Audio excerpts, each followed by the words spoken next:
La famille, est-ce que tu es qui même nanda kuna yo moko mutu mususu pa koki yo ya kosala mabe nanda kuna yo moko na eloko na yo moko ya kolia to ya komela? Est-ce que tu es yango? Et na mokili oto yeba te nani tokoki kopesa confiance? Oui, toloba confiance topesa kapa nzambe. Mais na si a mokili vi que tu vivra pe na bato, to comprendre soute. Banani topesa confiance bandeko na ngana eli bino histoire moko na ebike e sala pasi mais e pesa biso nyonso leçon. Mais avant de commencer non senga na bino bandeko na ngai bo s'abonner, bo like, bo partager, ba mbote na bino partout esika bozali, ça dépend ya temps oyo boye bana kolanda biso la famille. Voilà, na eli bino histoire ya ndeko na biso o bomoni alati voile avandi na moninga na ye e biso nyonso toyebi eloko tomoni deja ka na photo na extrait na kotiela bino bo comprendre eloko nini ba osala. Ndeko na biso bomoni ya mwasi o alati voile lelo ezalaki bon lelo te les jours oyo ezalaki jour ya libala na ye. Biso na soto ye biso kolingo bala esenga ba maquiller yo, esenga kozala bien et tout. Alors, ezana bandeko mususu la famille, soki alingi bala po ba maquiller ye akinda na salon. Ba mususu pe akindaka mususu ndeko azana salon te okoki pe na ndaku na ye. Mais ba mususu pe abengisaka coiffeuse ayana ndaku na ye ou bien ba mususu pe bayaka coiffeuse ayaka na hotel place au bosala nuit de noces na bango toyebi ndenge se pasaka et tout. Alors ndeko na biso tomoni awa jour ya libala na ye ya préféraki a invité coiffeuse na ndaku na ye. Et coiffeuse wana azaki camarade na ye. Il est normal olingo bala oyebiki camarade wana o akoifara bien. Non, na benga ye azaka coiffeuse asala suki bien surtout ya ba mari et tout. Eza moi pas surtout so boyoka na bino bien sans rancune, sans problème. O ezala avantage o invité ye asala suki o pesa imbongo. Et ba msu pe basala yango par rapport master na wana par rapport à ba dépense msu sorti la nga moi prix moko et que ozala abordable. Mais ba msu pe te nga lingi na ngai te aluki na ye mutu mosusu ayer. Mais ndeko na biso bandeko na nga a préféraki abenga master na ye camarade na ye wana aya asala ye suki jour ya libala na ye. Ka ndenge ezalaka ndeko mwasi aye pe era bien aye na ndaku ya ndeko na biso oyo aza la mariée.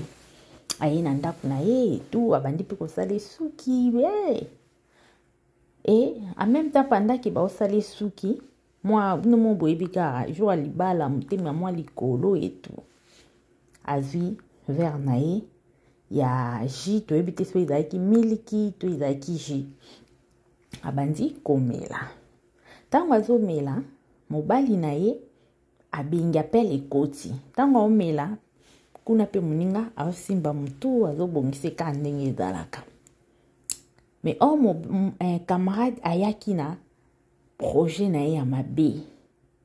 Mission en fait, ayaki mission po asala ndeko mwasi mabe. Mais ndenge ka tolobaka nzamba lala ate bandeko nanga ya wana foto yeba kosambela. Tosala effort tolukaka nzambe. Mbongo ekosaka biso te la famille. Mbongo ememaka biso na loyenge te. So komo mona komi na mbongo otie nzamba kote te bandeko nanga. Tolinga nzambe, tokangama na nzambe. Likambo moko ekolinga yelo nzamba oyeba ndenge ya ko épargner yo na likambo wana. Nde bomona mwa extrait na tie wana. Ndeko na biso tangu la fille osale suki ndeko na biso tanga yambi appel. Camarade ya moniki ndenge yambi appel boy akoma mwa distrait e ngana profiter na sala mission na ngai ndeko yambi l'appel allo chérie et tout mobile olinga yeba soki bakomi na niveau nini par rapport ya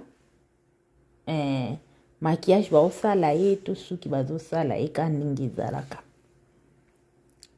ndeko tanga yambi appel abando solola ndeko oyo abandai komakie wana to kosala suki to kanda yaki na nayebi te tobenga ngo poison to eloko nini na kati ya seringue ntango ndeko azosolola en même temps koto vert agi ndeko na nsima bandeko na nga bino bomona geste azosala nini azotya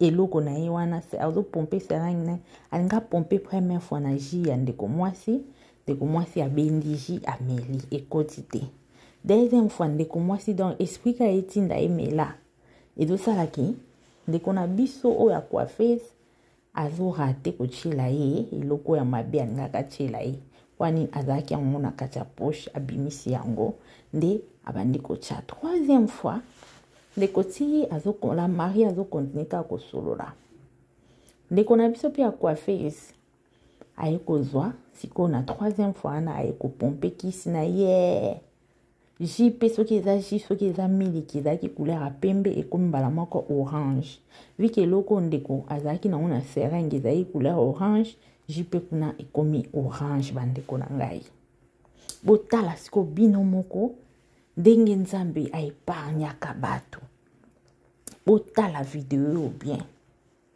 après avoir kopompe ndeko na biso posa ya komela eza esuta en fait c'est comme si eloko moko kati na ye ezoyebisi komela sute atiki neka ajibo ya simbi yango na loboko ti abandosola ndeko mwasi sikoyo oyo aobusala esuki amoni ke ndeni aomela sute mpo yesu sina eza amela ou soit akufa ou bien soit nayebi te soki alingaki adroge to ndenge nini